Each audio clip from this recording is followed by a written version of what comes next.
Alright people, so welcome back to another video in our Reading the Source series here. So today we're going to take a look at understanding ransomware threat actors, and more specifically we're going to take a look at the threat actor LockBit, which is very relevant in the last years. We are going to take a look at the paper that is from the year 2023, and there you will see that back in the day it was quite relevant, and today it still is. As a result of that, we are going to take a look at this now.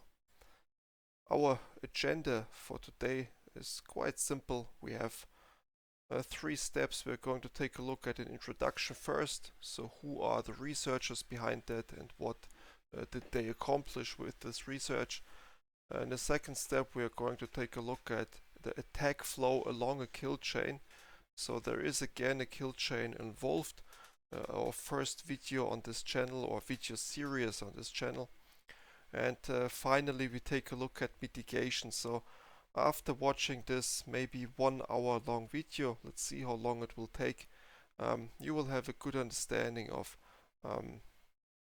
what to do about ransomware, what active steps to take, and you will also have something like a to-do list that you can take with you then. So let's get started with chapter 1, introduction. We have a little bit of a different approach today, so all the slides that you can see here, they are prepared. We have Sunday the 11th of January today. Here you see the researchers behind it. So it's the Joint Cybersecurity Advisory. They don't say the year here, or they do, June 14th of 2023. So it's roughly 2.5 years old, but it is still very relevant. You see CISA is involved, Department of Justice is involved, and then you have some names that we see in our MITRE Tech series again and again, like the Australian Cybersecurity Center. We see oftentimes in this video the CERT-NZ will be relevant, so they provided a nice overview. We have Germany involved with the Federal Office for Information Security. It should be the BSI, I think. It's just another name for it. Again, Australian government. So it is a high caliber research unit, you can say. Let's take a look at the summary. So along these slides I will make sure to mark the relevant parts so it is easier to read. At any moment feel free to stop the video. Also, what is important to me, don't be in a hurry when you watch this video. So you will see it is not like a 5-minute investigation of something. So take your time, stop the videos, read the stuff for yourself. The target audience for this video here are cybersecurity practitioners. So if you are somehow involved within your company to protect information security assets or IT security, if this is your job profile, more or less, okay, there is no perfect job profile there is no perfect target audience, but if your job is somehow involved in planning and executing cybersecurity protection measures, that's for you. Now let's take a look, what is LockBit? So in 2022, LockBit was the most deployed ransomware. And also in 2023 they are still very active. What they target is critical infrastructure, and here you have now a list of sectors that are included. So financial services, food, agriculture, you have education, emergency healthcare. So what they do is they attack wherever there is money, and critical infrastructure has one attribute that is interesting for threat actors. It must become, or whenever you take critical infrastructure down, you must get it online as soon as you can, because life of people depends on it.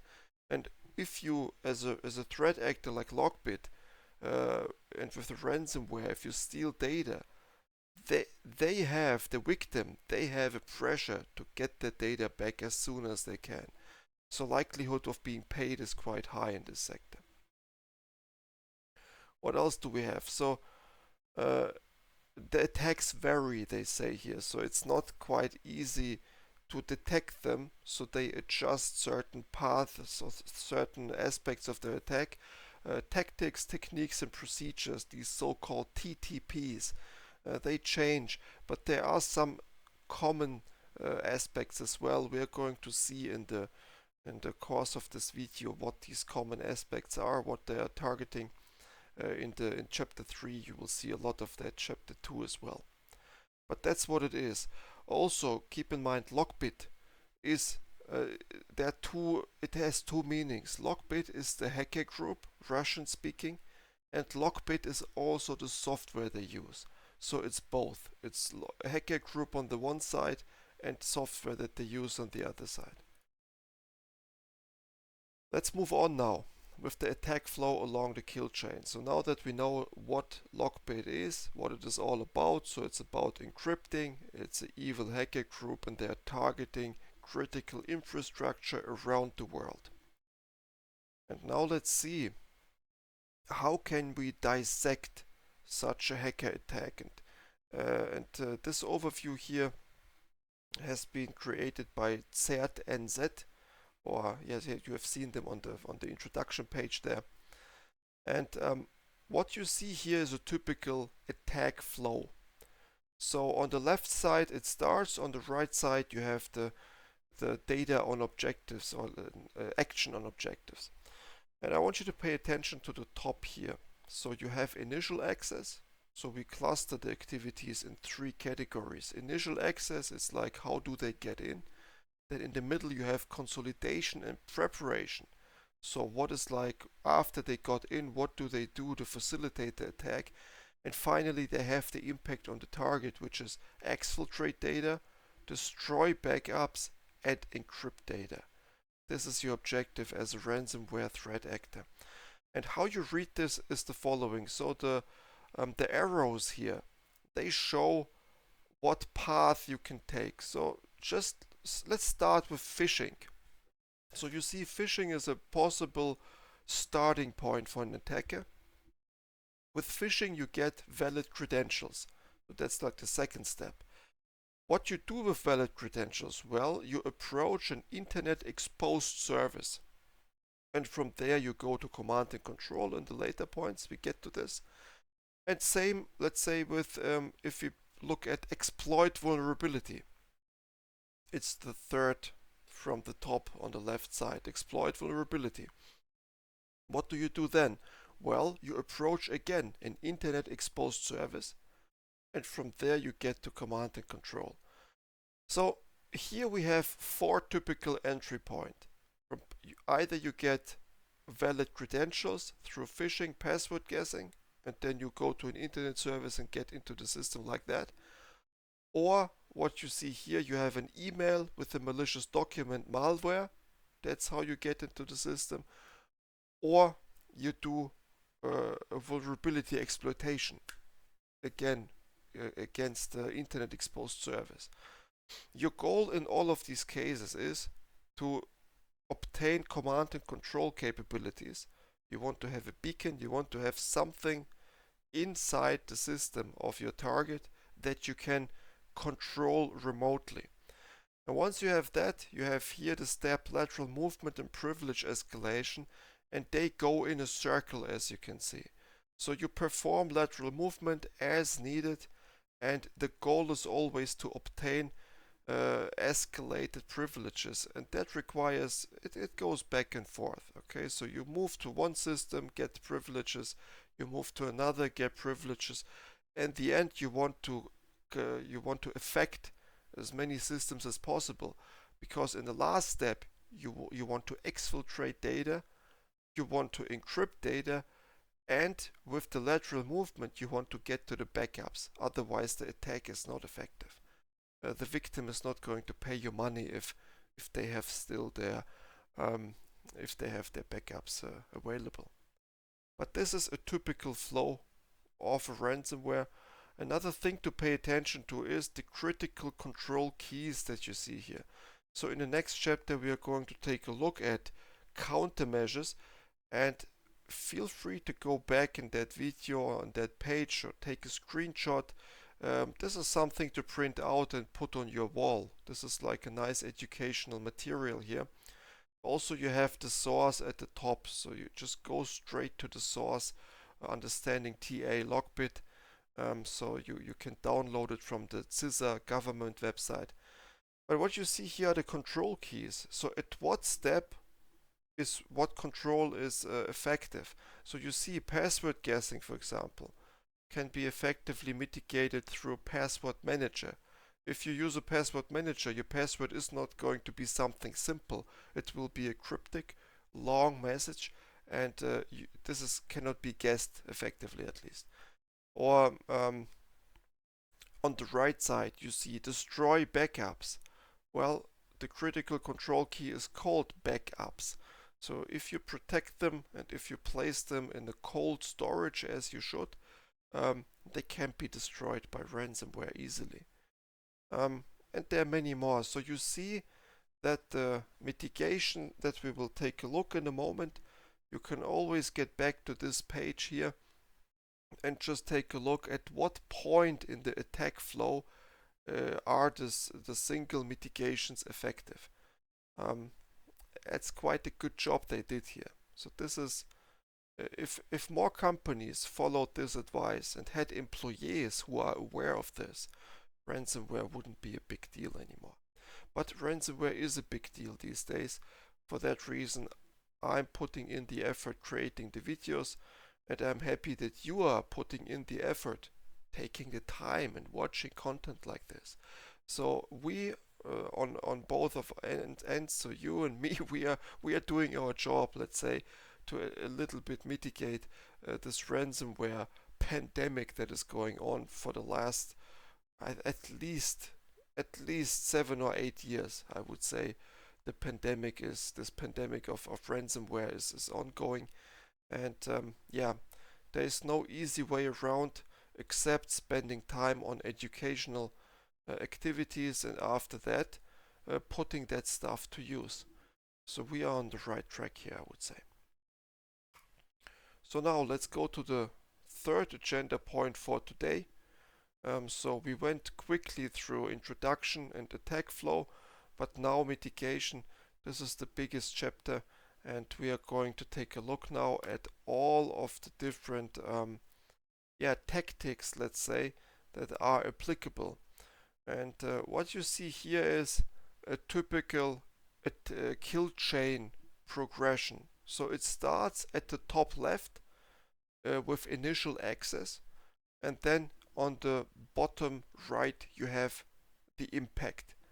This is a typical flow, and for each of these, the CISA and the other researchers of this source here, for each of these steps, and we have in total like 5 on each side, it's like 10 kill chain steps we have here, they propose mitigation measures, and we're going to take a look at these mitigation measures in a moment. Alright, let's start with initial access.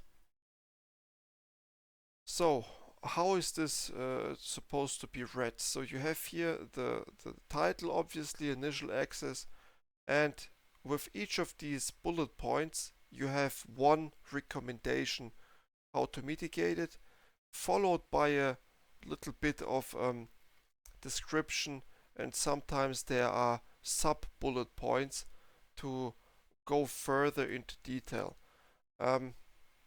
Also in this paper, whenever something is blue, it means it's simply a link to something. So obviously NIST standards can help you, and what this CPG is, we will see in a moment. So this is also quite a valuable source. We might take a look at that in a moment. But first, what do they recommend for initial access? Well, it says consider implementing sandboxed browsers. Okay, so when you have browsers, those are one of the entry points for the attackers, obviously. So they say to protect systems from malware originating from web browsing. Sandbox browsers isolate the host machine from malicious code. Well, that's one way to do it. and many more recommendations will follow. You can take this, what we will show now on the next, well, there will be quite some pages, I think 30 slides or so. You can take this with you as a to-do list for your company. You can approach your technicians at your company for the various fields that they work in and just ask them, hey guys, do you have this implemented? So you're responsible for browsing or for this software in our company. Do we have sandbox browsers here? Um, then you have here as a second point uh, everything related to passwords. So require all accounts with passwords to have certain things, and then it says here with these subpoints what you're supposed to be doing. So enforce longer passwords. Store passwords salted and hashed so that they cannot easily be stolen. Prevent use of commonly used known compromised passwords. So those are classic password recommendations that companies can do wrong. It is a convenience thing. Okay, so disable password hints. Well, if you do that, people will more likely forget their passwords. Um, but these hints, they can be abused. Some people type in straight the password into the hints, like, hey man, that's the password. Well, that doesn't help anybody. So these recommendations, they should be followed. Let's move on. So here we have now, these are again initial access related. I just copied them. Also in the document you see, I just copied the title. Whenever I thought it is somewhat self-explanatory, feel free to go to the source and read up the details yourself. The details, they do exist. So what else do they recommend? Implement filters at the email gateway. Well, of course, you can detect malicious emails. Oftentimes, they are obviously malicious. Links to some websites, or the sender is strange. So a lot of fake emails can be detected at your gateway, and don't even forward this stuff to the user then.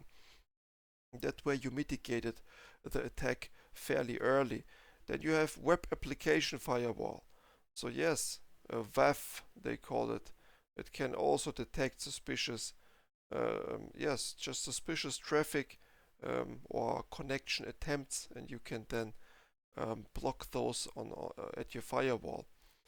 Segmented networks goes without saying. So if you segment your network, whenever an attack happens, it will not affect your entire infrastructure, but only small segments of your network, and these can be shut down with firewalls easily in case of emergency. Then you have follow the least privilege best practice. Okay, so least privilege simply means don't give your administrators the highest privileges for convenience, but only work with the privileges that are necessary to do the job. And also remove these privileges after the job has been done. And the other thing is enforce the management of audit user accounts with administrative privileges. So audit user accounts with higher privileges, yes, and enforce the management of those. Then you have implement time-based access for accounts. So time-based access is you have to acquire access, send the request. The request is being granted for a certain time, then you have like a window of a couple of hours to do your job with higher privileges, and after that time window the privileges are revoked again. Well, you can guess adversary might have difficulties to acquire these rights, because they usually don't do these requests. Requests are bound to entities. The people might call you back and ask you, hey, do you really need this? Well, if they call back and the hacker picks up the phone, he never will, but those are the security measures that help you in your daily job. Then you have here, keep all operating systems, software and firmware up to date. That's patch and vulnerability management. It's classic. Of course, you need to do that, not just against ransomware. And the last point here on this page, restrict service accounts from remotely accessing other systems. Yeah, so service accounts are just locally And here you have also some configuration ideas on how to achieve that. Bring this to your admin. It's okay if you don't quite understand what that means. Deny lock on locally, deny access to this from network. So those are all like administrator buzzwords that you can bring to them, to the Windows administrator, and just ask them, hey guys, did you implement this already? Or we might want to implement that stuff. So here it follows up then with block direct internet access from administration interfaces. Yeah, so APIs directly from the internet. Well, of course, the hacker, you can assume they will scan for these APIs and they will try to mess with them. Another thing that is goes without saying, multi-factor authentication. Well, obviously you want to do that too. Consolidate, monitor, defend internet gateways. Yeah, alright. So open ports, for example, are constantly being scanned by hackers, so you want to take care of those. Then they say antivirus, keep it up to date. This will protect you from many things. So antivirus is relevant whenever something is being executed. Let's say the LockBit ransomware itself. So the EDR systems, endpoint detection and response, or antivirus software, they likely have capabilities to detect LockBit and other ransomware. It's not bulletproof, so they will detect some of it, but not all of it. Still, you should have antivirus. It will protect you sometimes, and that sometimes might be enough. And for all the cases where it doesn't catch, the other measures should then be effective. Another thing is raise awareness for phishing threats. Yes, so everybody who is receiving emails in your company should have the possibility to know that phishing exists, and sometimes you can defend these attacks on a user level. They see something, they don't click the link, they report it, and that's how you mitigate an attack by your own users. That happens. But you shouldn't rely on it, obviously. So the other thing, consider adding an external email warning banner. External email warning banner. It simply means, hey, take care, this email has been sent from an actor outside of your organization. So either this is advertisement in the best case, or it's a threat actor in the worst case. Review internet-facing services. Disable any services that are no longer in business requirement. Yeah, so check your services. If you don't need them, shut them down. Any service that is accessible from the internet, it says internet-facing, can be abused by an attacker. And then the last two are review domain controllers, service workstations for unrecognized accounts. That's very important. So lateral movement and privilege escalation is related to the creation of new accounts, or elevating the privileges of these accounts. Yeah, you want to monitor those. And then regularly verify the security level of Active Directory domain. Well, your AD, you want to check it for misconfigurations, but specifically for configuration changes on the AD.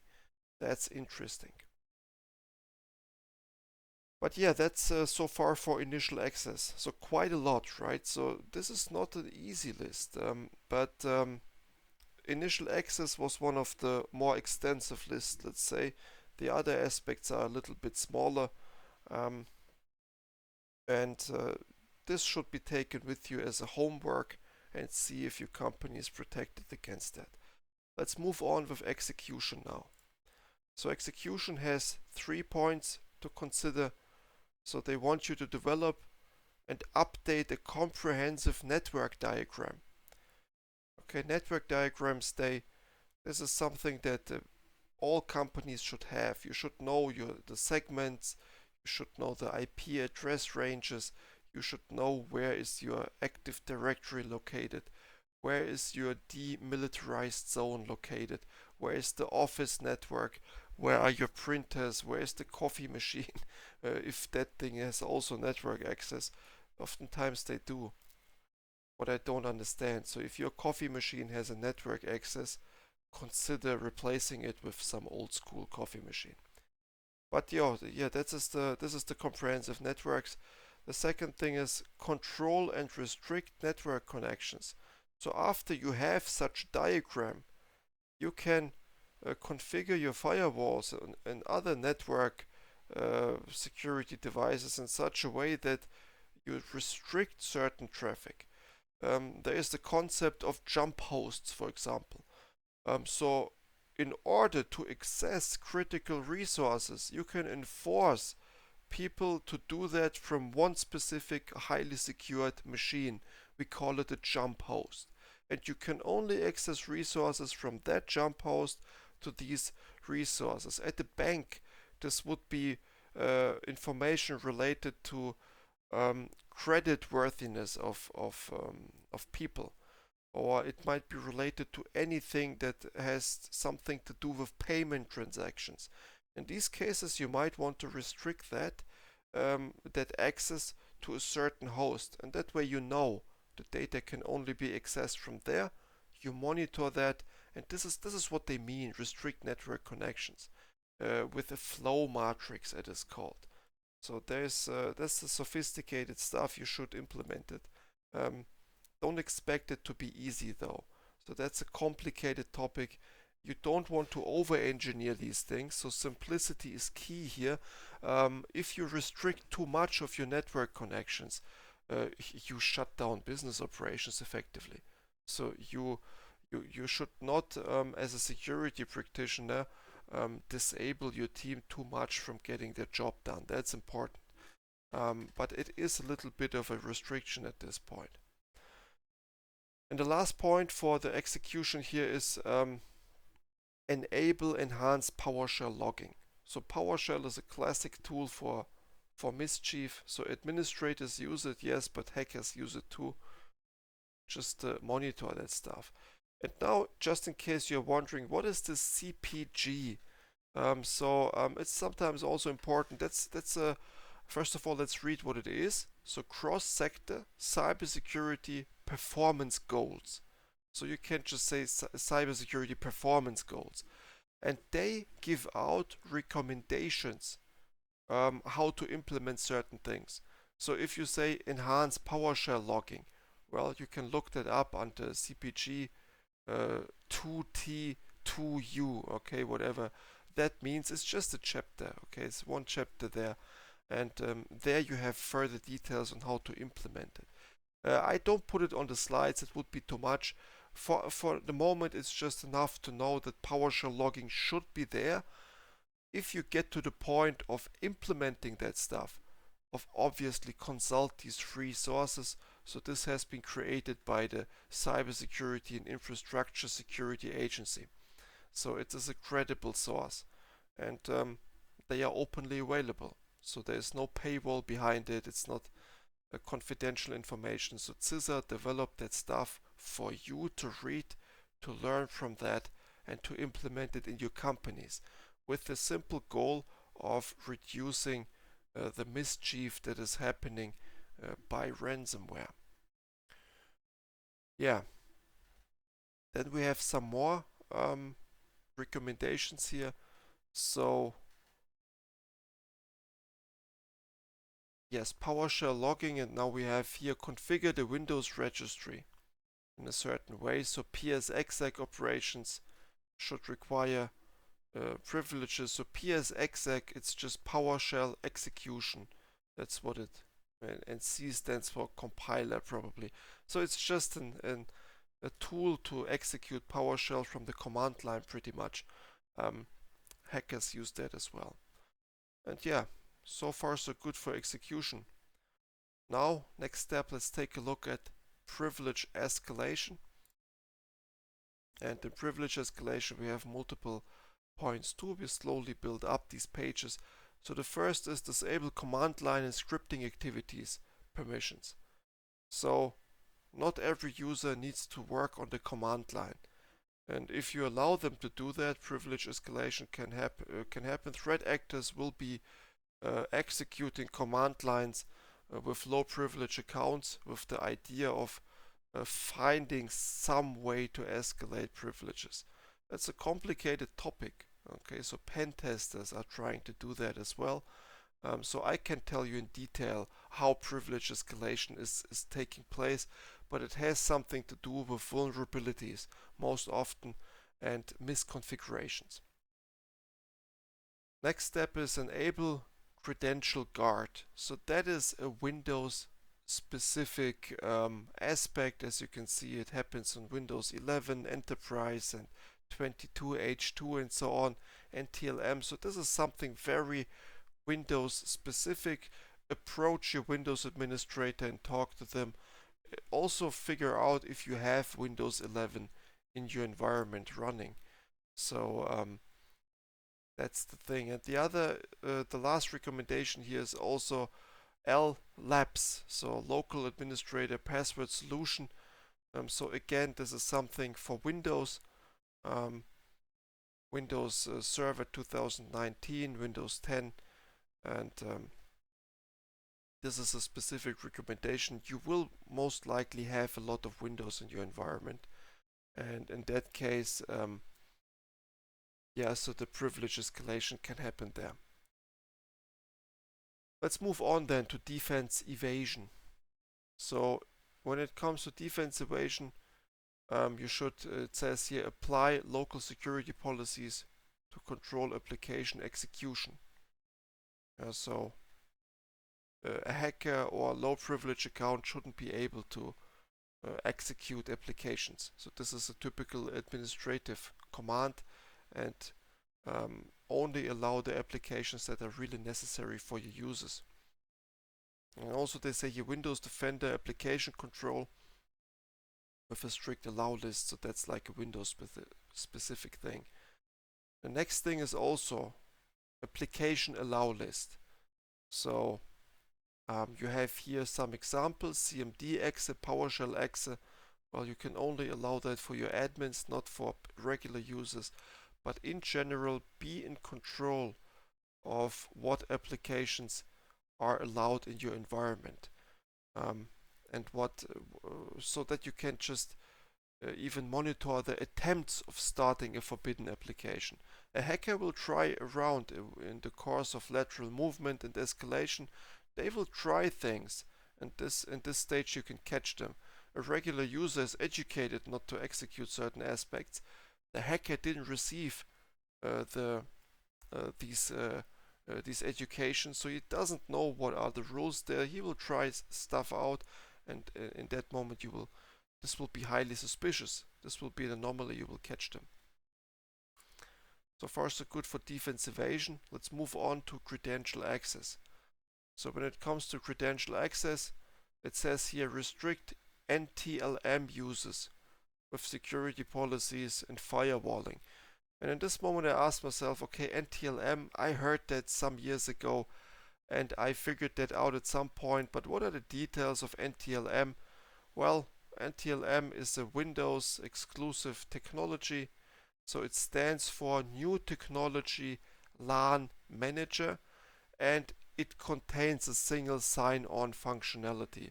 And it is known to be vulnerable, so single sign-on means you use it one time and then you can use you can log into other systems without having to provide further credentials that can be abused.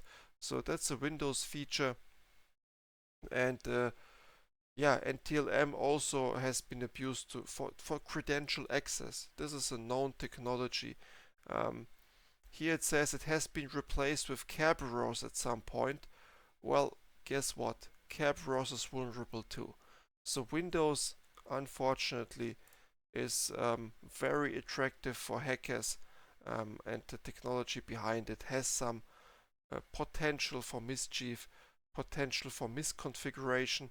At some point we might cover Kerberos too. It's a very complicated protocol, unfortunately. The last time, it is more than 5 years ago now, I looked at this Kerberos protocol to build some detection rules for these golden tickets and silver tickets and Kerberosing. So there are some Windows specific hacks that have been applied by by adversaries in the past, and Kerberos is one of those core concepts that as a defender you have to understand at one point in your life.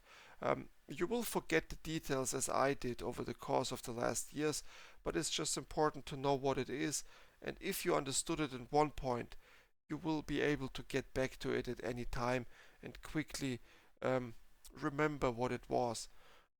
We will cover Kerberos at a later point. Just be aware it is a common source of mischief when it comes to credential access.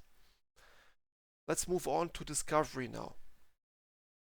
So when it comes to discovery, the recommendation is disable unused ports.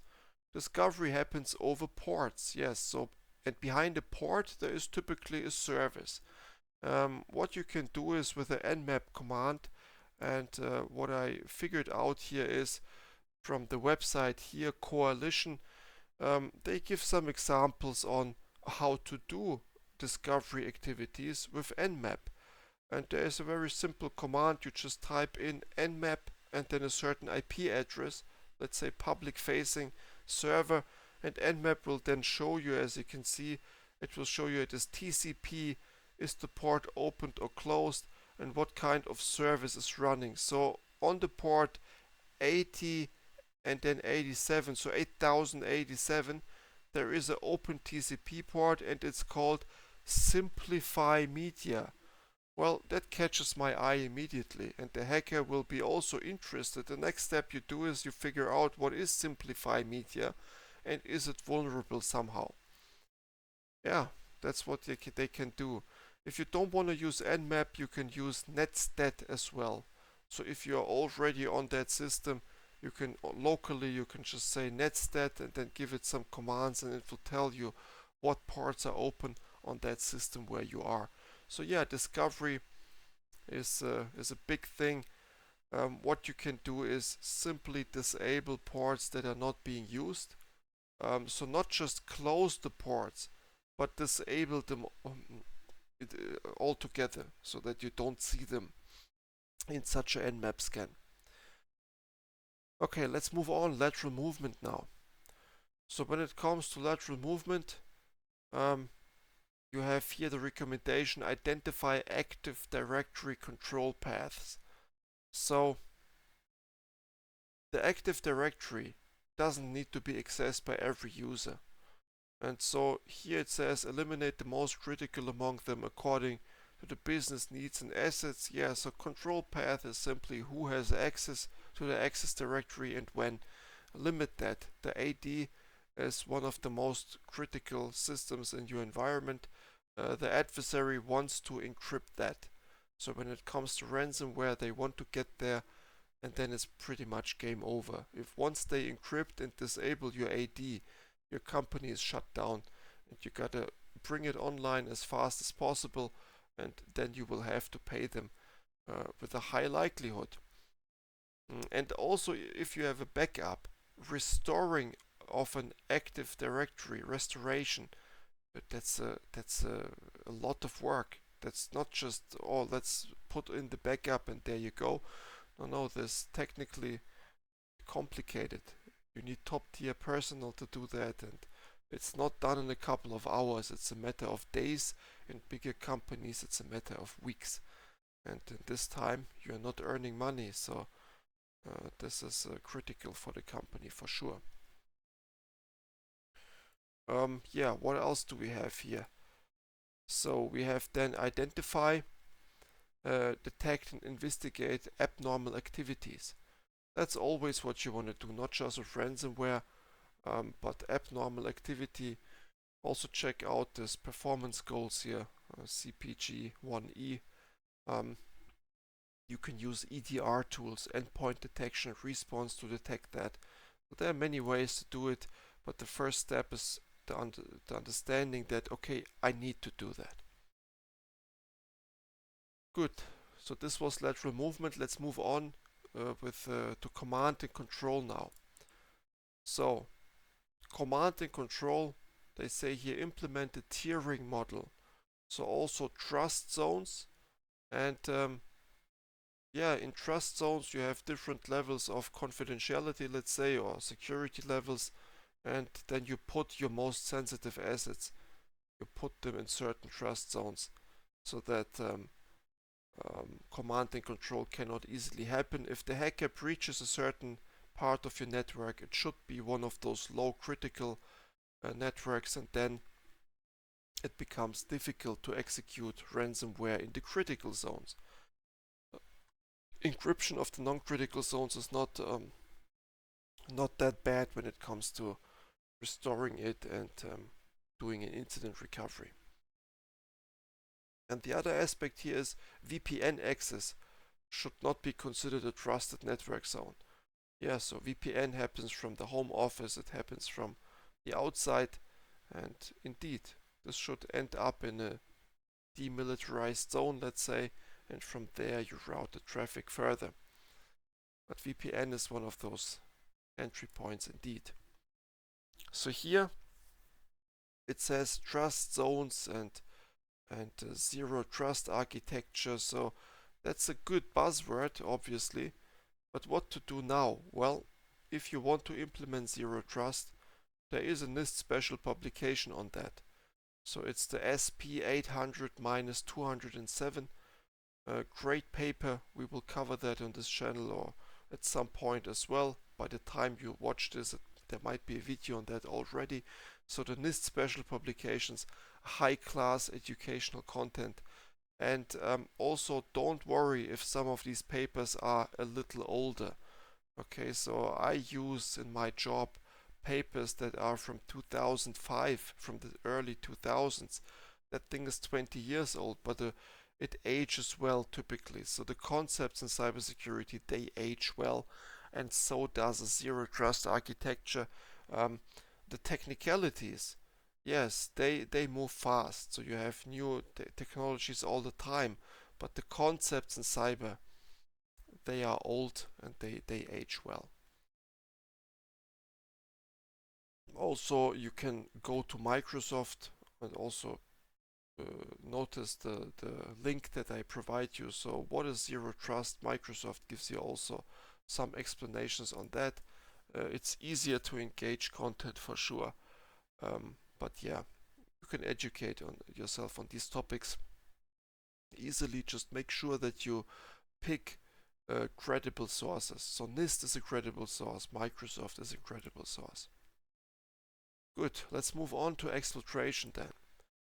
So when it comes to exfiltration, there are these 2 points: block connections to known malicious systems. Well, if you know a system is malicious, yes, indeed, you should block it. Then an exfiltration cannot happen. And also it says here the command and control servers, you can prevent the communication to those two once you know it is a command and control. It's not as easy as it says here, but of course, if you are aware of malicious systems out there and threat intelligence platforms provide you that information, then you can of course block the communication to those. And then it says here use web filtering or a cloud access broker, CASB. This has been a popular prevention over the last year. So CASB, I heard a lot about that. Restrict or monitor access to public file sharing services that may be used to exfiltrate data from a network. Yes, so cloud access brokers, security brokers, that's a relevant topic, especially because this whole cloud aspect, well, it was kind of new 15 years ago, but today using the cloud computing is a very normal thing. It's a convenient thing, so companies can pay attention more to their value chain, so to their expertise, and they can outsource these technicalities of IT to the cloud providers. Nonetheless, security, you cannot rely too much when it comes to cloud, so cloud does not bring security features too much. You gotta do that yourself. And adversaries may also encrypt your cloud files. That's no problem. But good, let's move on then to the last step, and that is the impact. So impact once, this is the last step, right? So all of these kill chains measures that we just looked at, they all of them failed, not even a single one worked, and now the impact happened. Well, in that case you need a recovery plan, and there's also recommendations from the CPG here for the performance goals. So have a plan what to do when this happens, a written down plan, and also do trainings on this plan. So perform exercises every now and then with your administrators, with your security team, where you just sit down. There are multiple ways to do that, like a tabletop exercise. You sit down and you say, okay guys, let's assume we have been breached. What are the next steps? What is the communication? Where are our backups? And so on. Talking about backups, so those are the next two recommendations for measure. Maintain offline backup of data. So everything that is offline is not going to be affected by lateral movement. The adversary simply cannot reach that. But be aware, offline backup must be connected every now and then in order to be updated, right? And in that connection time, this is the moment when the adversary can scan that, detect it, and destroy it. Be aware that your offline backup, this is your last chance to mitigate a ransomware. First of all, you should have one, regular backups, daily backups. Um, but if you have them, make sure they are working, and also try them out every now and then. So have a test system where you say, okay, we used yesterday's backup and we try to move it to one of our test systems and see if it works. So do that stuff. And then obviously ensure all backup data is encrypted and immutable. So cannot be altered or deleted. So there are also ways how to do it, very technical, but this should be followed for sure. So yeah, people, we are through now with the entire kill chain. So we went through all of the 10 tactics here. So these are called tactics. And for all of them, there is a recommendation in your company of what to do in order to be secure against ransomware, and specifically against LockBit, that very dangerous ransomware. Let's take a look back. So we now have an understanding of what LockBit is. We had the introduction chapter. We understand the attack flow along the kill chain when it comes to the LockBit ransomware. So it starts at the initial access, it has some lateral movement in the middle, some privilege escalation, and at the right side we have the action on objective. So it destroys your backup, it encrypts the data, it exfiltrates your data. Also, we know how to mitigate it. So in detail we looked now through all of the mitigation steps, and you can always dig even one step further and get details from the source that I provided you. Here again, credit goes out to these researchers here. So it's an honorable thing to research these important aspects and provide them free of charge to the rest of the world. So I appreciate that a lot. I hope you appreciate that too. Use this to your advantage. So also be aware, LockBit, so the ransomware threat actors, they are reading these papers as well. And you can assume that after they have read that stuff, they feel kind of catched and they will adjust their methods of breaching systems. So whatever they read here, they will be like, okay, that will not work anymore. Let's do some advanced stuff. But also, a lot of threat actors will be using the old methods that are described here, well knowing that many companies out there simply did not implement the security measures. You have a lot of companies out there who only act on cybersecurity after they have been breached. And that's something that should not be done. I can repeat not to do this, but that doesn't change the fact that companies must always act from a financial perspective. Cybersecurity costs money, so there is oftentimes the idea to save money by only implementing a little bit of cybersecurity, but if you look back into the years and into history of companies, you will see that saving money on cybersecurity is a very bad idea. It goes well for a couple of years, it might go well for 10 years, nobody knows. It might go well for only 2 weeks, but saving money on cybersecurity, sooner or later there will be a complete shutdown of your value chain of your company because of that. And the associated costs with that are typically so high, you could pay proper cybersecurity for decades. This is what is the cost of one big cybersecurity incident. It costs you as much as a decade worth of proper cybersecurity investment. But yeah, so far so good, people. Understanding ransomware, threat actors, LockBit.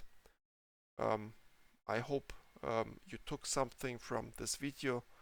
I enjoyed producing this video a lot, and give me a like, give me a thumbs up, and put down any questions that you would like to put in the comments of this video. I will happily answer the questions that you have. Thank you a lot for watching. Thank you for spending time on cybersecurity. It is time well spent. And now let's finish off this video with some nice jazz music, shall we? See you next time. Goodbye.